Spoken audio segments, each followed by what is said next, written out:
Nah, gimana nih? Udah semangat belum buat belajar biologi hari ini? Semangat, Bu. Oke, sebelum memulai pembelajaran pada hari ini, alangkah lebih baiknya kita berdoa menurut kepercayaan masing-masing ya. Silakan ketua kelas bisa memimpin doa terlebih dahulu. Baik teman-teman, sebelum memulai pembelajaran pada hari ini, mari kita berdoa menurut agama dan kepercayaan masing-masing. Berdoa dimulai. Berdoa selesai. Oke, baik. Sekarang Ibu cek kehadiran ya. Mega hadir? Hadir, Bu. Selfie hadir? Hadir, Bu. Oke, hadir semua ya. 3. Nah, minggu lalu kita belajar apa ya anak-anak? Ada yang masih ingat? Sistem pencernaan manusia, Bu. Nah, hari ini kita akan melanjutkan mengenai sistem organ yang lainnya, yaitu sistem respirasi manusia.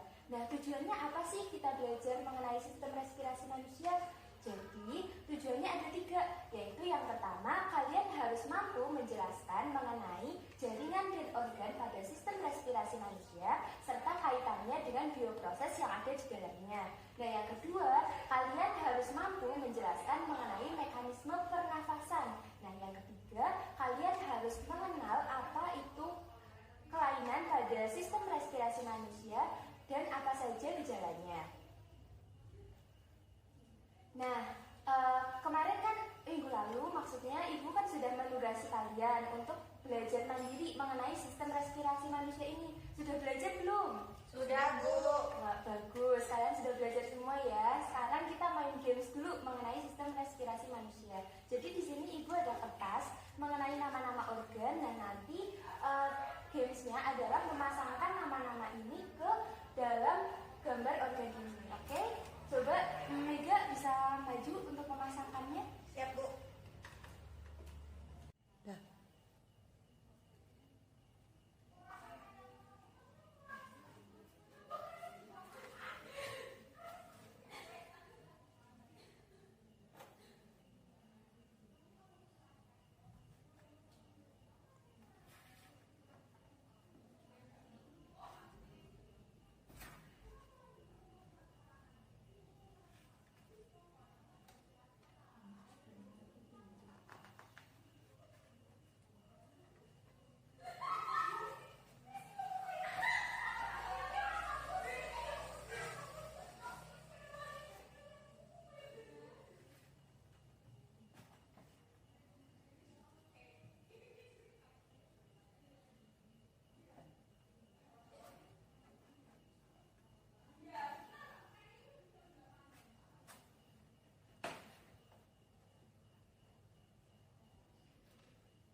Sudah, Bu. Terima kasih ya Mega sudah mencoba buat menjawab dan menebak organ-organ yang ada di sistem respirasi. Nah, menurut yang lain ada nggak sih yang salah dari jawabannya Mega? Ada, Bu. Coba selfie. Yang mana sih yang harus dikoreksi? Bronkus sama bronkiolus, Bu. Oh, jadi ini kebalik ya? Iya, Bu. Kenapa? Karena harusnya itu bronkus itu cabangnya trakea, sedangkan bronkiolus itu cabangnya bronkus, Bu. Seperti itu, Bu. Nah, benar sekali ya. Jadi, ini kebalik Mega. Jadi, harusnya bronkus itu adalah cabang dari trachea, sedangkan bronkiolus itu cabang dari bronkus itu sendiri. Nah, kemudian sistem pernafasan itu menghirup apa? Ada yang tahu nggak? Oksigen, Bu. Nah, ya benar. Nah, menghirup oksigen dan mengeluarkan Karbon dioksida, Bu. Nah, benar. Jadi, oksigen itu masuk melalui hidung, tapi bisa juga lewat mulut. Jadi, bisa lewat sini dan juga bisa lewat sini. Tapi, alangkah lebih baiknya kita itu bernafas lewat hidung, karena di dalam hidung itu terdapat rambut-rambut atau silia. Nah, silia itu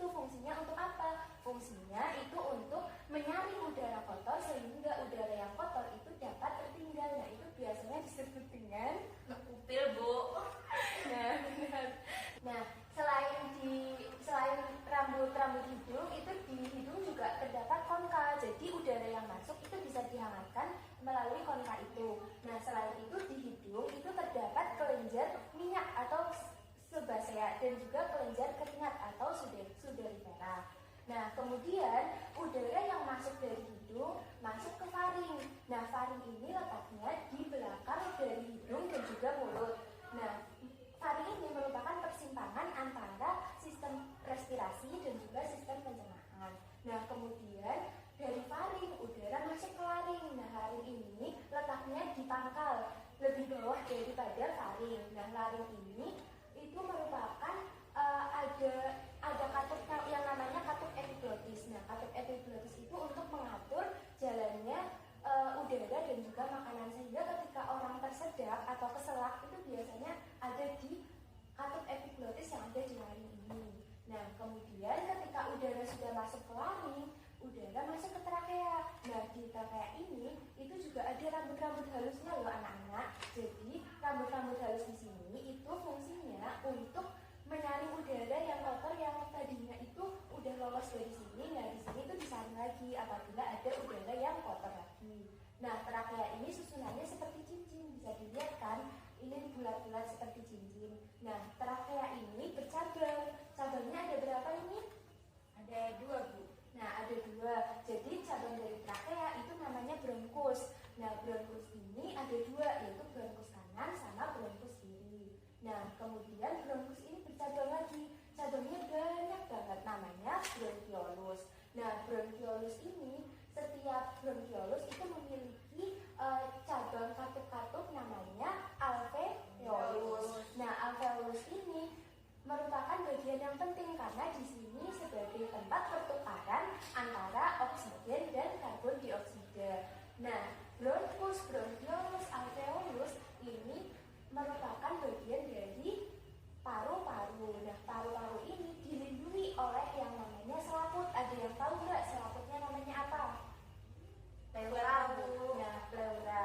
Pleura ini tersusun atas 2 lapisan. Paru ini memiliki 3 lobus. Maksud saya yang di sebelah kanan itu memiliki 3 lobus.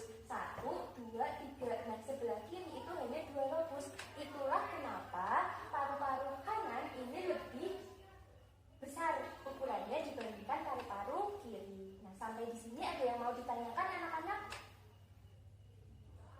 Tidak, Bu. Nah, yang selanjutnya mengenai mekanisme pernafasan. Nah, pernafasan itu dipengaruhi oleh aktivitas saraf otonom. Nah, menurut kalian apa sih yang menyebabkan udara itu bisa masuk, bisa keluar? Apa? Tekanan udaranya, Bu. Nah, benar sekali. Udara yang masuk dan keluar dari dalam tubuh itu dipengaruhi oleh tekanan udaranya. Jadi apabila tekanan udara di luar tubuh itu lebih besar, maka udara itu akan bisa masuk. Tapi ketika tekanan udara yang ada di dalam paru-paru justru lebih besar daripada tekanan udara di luar, itu udaranya akan keluar. Nah, ketika udara masuk itu prosesnya namanya apa? Ada yang tahu? Inspirasi, Bu. Nah, benar. Jadi kalau udaranya keluar itu prosesnya namanya apa, anak-anak? Ekspirasi, Bu. Nah, benar. Berdasarkan tempat terjadinya pertukaran udara, pernafasan itu dibagi menjadi 2, yaitu pernafasan internal dan pernafasan eksternal. Ada yang tahu nggak bedanya? Saya, Bu. Coba, Salvi, apa tuh bedanya? Jadi perbedaannya adalah jika pernafasan internal itu pertukaran udara antara udara dalam alveolus dengan darah dalam kapiler, sedangkan pernafasan eksternal itu pertukaran udara antara darah dalam kapiler dengan sel tubuh. Seperti itu, Bu. Nah, benar sekali.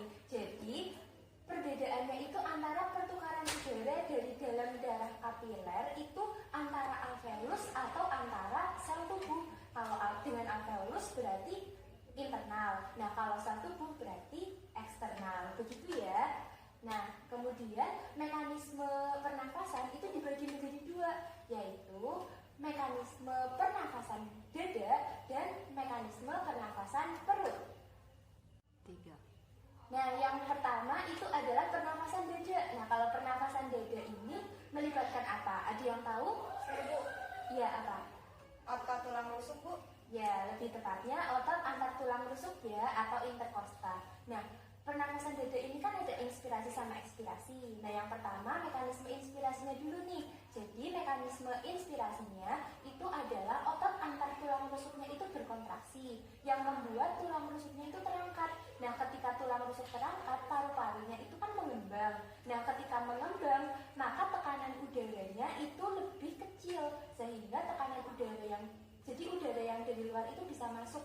Nah, kemudian untuk mekanisme ekspirasinya itu otot antar tulang rusuknya itu relaksasi, sehingga tulang rusuknya ini akan tidak terangkat lagi. Kemudian paru-parunya menyusut, sehingga ketika paru-paru menyusut itu maka tekanan udara di dalam paru-paru lebih besar, sehingga udaranya itu bisa keluar dari dalam tubuh. 3. Nah, yang kedua itu adalah pernafasan perut. Nah, pernafasan perut ini ada yang tahu melibatkan apa? Saya, Bu. Coba apa? Otot diafragma, Bu. Nah, benar sekali. Jadi, pernafasan perut itu melibatkan otot diafragma. Jadi, pernafasan perut kan ada inspirasi sama ekspirasi. Nah, ketika inspirasi, coba perhatikan alat peraga di sini ya. Jadi, ketika inspirasi itu kan diafragmanya mengembang. Jadi, berkontraksi. Jadi, berkontraksi seperti ini sehingga paru-parunya itu mengembang. Kelihatan mengembang kan? Iya, Bu. Nah, sehingga ketika paru-parunya mengembang, tekanan udara dari luar itu kan lebih besar, sehingga udaranya bisa masuk. Nah, kemudian ketika ekspirasi, diafragmanya ini itu relaksasi, sehingga paru-parunya itu menyusut, tekanan udara di dalam paru-paru lebih besar, sehingga udara bisa keluar. Nah, diafragma ini sebenarnya apa sih? Jadi diafragma itu adalah batas dari antara rongga perut sama rongga dada. Sampai di sini ada yang mau ditanyakan anak-anak? Tidak, Bu. Oke, kita lanjut ke subtopik yang selanjutnya ya, mengenai kelainan pada sistem respirasi. Nah, kelainan yang pertama itu yang menjadi pandemi pada 2 tahun ini apa? COVID, Bu. Nah, benar sekali. Jadi COVID atau coronavirus disease. Nah, bisa dilihat di sini ya, paru-paru orang yang terkena COVID ini bisa terlihat ada bercak-bercak kuning. Jadi paru-parunya itu terinfeksi. Nah, di sini ada nggak sih yang pernah kena COVID? Saya, Bu. Oh, kamu pernah kena COVID. Gejalanya seperti apa tuh, Selvi? Kalau kemarin tuh saya demam, batuk, sakit tenggorokan, terus nggak bisa mencium bau, Bu. Oh, untungnya kamu nggak ada penyakit bawaan ya? Alhamdulillah tidak ada, Bu. Oh, baik. Jadi ketika ada orang yang terkena COVID dan dia memiliki penyakit bawaan, itu biasanya malah lebih parah, malah bahkan bisa menyebabkan kematian. Untungnya nggak ada penyakit bawaan kan, jadi aman. Nah, kita juga udah lihat berita kan, banyak banget yang udah meninggal karena COVID. Iya, Bu, banyak banget yang meninggal karena COVID. Ya, nah jadi kita itu harus tetap taat sama protokol kesehatan ya, walaupun kita sudah divaksin, tapi kita harus tetap taat prokes. Nah, kelainan yang kedua itu adalah asma. Jadi asma itu adalah penyakit dengan gejala sulit bernafas. Nah, ketika orang sulit bernafas, faktor penyebabnya itu bisa terjadi antara beberapa hal, yaitu bisa terjadi karena hipersensitivitas dari bronkusnya terhadap benda-benda asing di udara, bisa juga karena keturunan, bisa juga karena faktor psikis. Nah, ini bisa dilihat ya, bronkus dari penderita asma sama bronkus dari orang normal, beda kan? Iya, beda, Bu. Nah, seperti itu. Nah, di sini ada yang punya riwayat asma nggak ya? Enggak, Bu. Alhamdulillah kalau seperti itu. Nah, kelainan yang selanjutnya itu adalah faringitis. Jadi faringitis ini ada nggak sih dari kalian yang pernah makan terus sakit tenggorokannya ketika menelan makanan itu? Pernah nggak? Saya pernah, Bu. Oh, nah mungkin ketika kamu sulit untuk menelan makanan, sakit gitu rasanya di tenggorokan. Nah, strukturnya kayak gini, nah mungkin itu adalah faringitis. Jadi faringitis ini bisa terjadi karena infeksi virus atau bakteri. Itu ya. Nah, sampai di sini ada yang mau ditanyakan tidak anak-anak? Tidak, Bu. Oke, jadi kalau nggak ada yang mau ditanyakan, kita bisa lanjut kuis ya. Jadi kuisnya itu nanti berupa game. Di sini ada dua bola. Nanti Mega pilih warna apa, Selvi pilih warna apa? Saya pilih warna orange, Bu. Kalau Selvi berarti warna biru ya. Iya, Bu. Nanti bola yang keluar itu harus menebak pertanyaan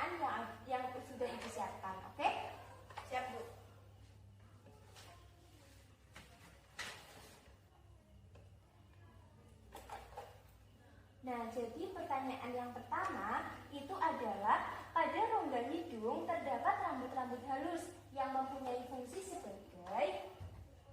Nah, siapa ya yang harus menjawab? Nih guys, apa jawabannya? Pada rongga hidung terdapat rambut halus yang mempunyai fungsi sebagai penyaring udara, Bu. Ya, betul sekali. Jadi, di rongga hidung itu fungsinya buat menyaring udara ya. Jadi, udara yang kotor itu bisa tersimpan di situ. Tidak masuk ke dalam paru-paru. Nah, kuis nomor 2. Pada mekanisme pernafasan, sewaktu mengeluarkan nafas, otot tulang rusuk ini kan berelaksasi. Tulang dada ini turun. Nah, sehingga rongga dada itu mengecil. Nah, sehingga tekanan udara membesar dan udara keluar dari paru-paru. Pernafasan ini disebut apa? Coba ya.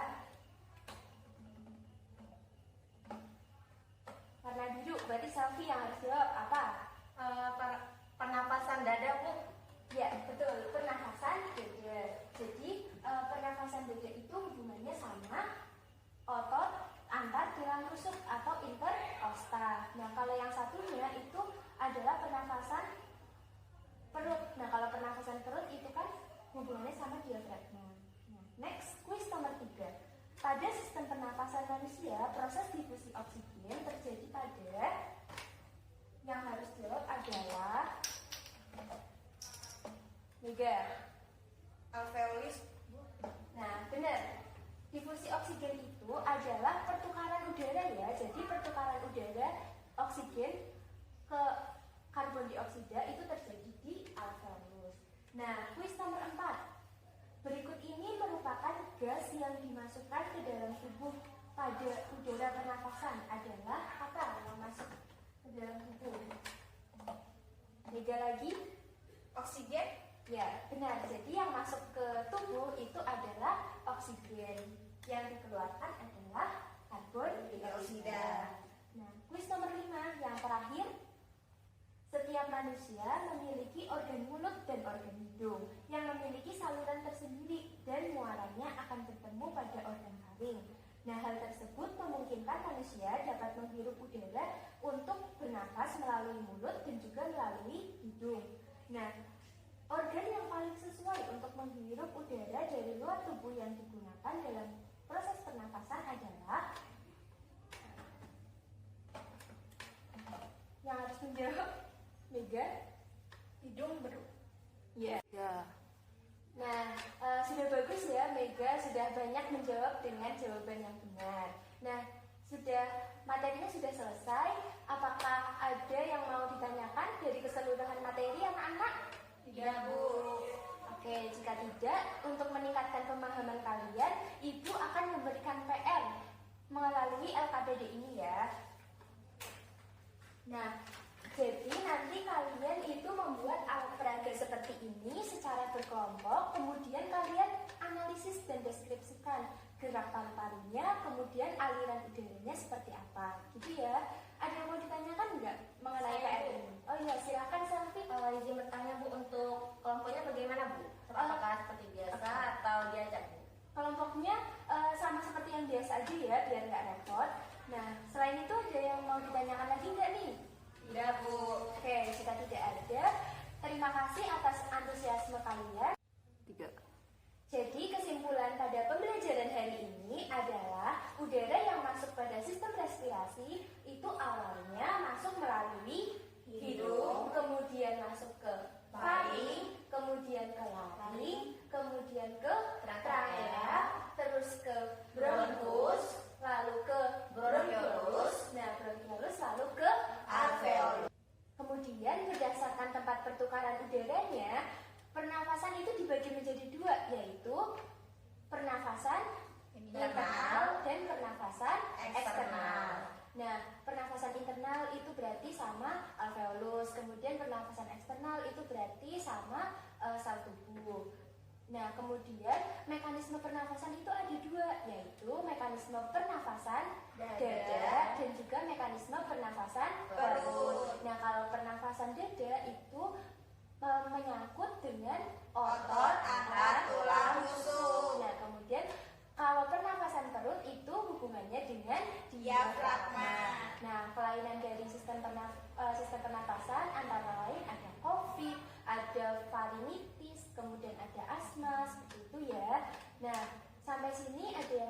ditanyakan? Tidak, Tidak, Bu. Bu. Oke, baik, bisa langsung ditutup ya pembelajarannya dengan berdoa terlebih dahulu. Silakan ketua kelas untuk memimpin doa. Baik, mari teman-teman sebelum mengakhiri pembelajaran kita pada hari ini, mari kita berdoa terlebih dahulu. Berdoa menurut kepercayaan dan agama masing-masing, berdoa dimulai. Berdoa selesai. Terima kasih atas antusiasme kalian untuk belajar materi sistem respirasi. Semoga kalian tetap selalu semangat. Jangan lupa istirahat dan jangan lupa juga buat mengerjakan PR-nya ya. Sekian dari Ibu, mohon maaf bila ada kesalahan. Wassalamualaikum warahmatullahi wabarakatuh. Sampai jumpa di pembelajaran selanjutnya. Waalaikumsalam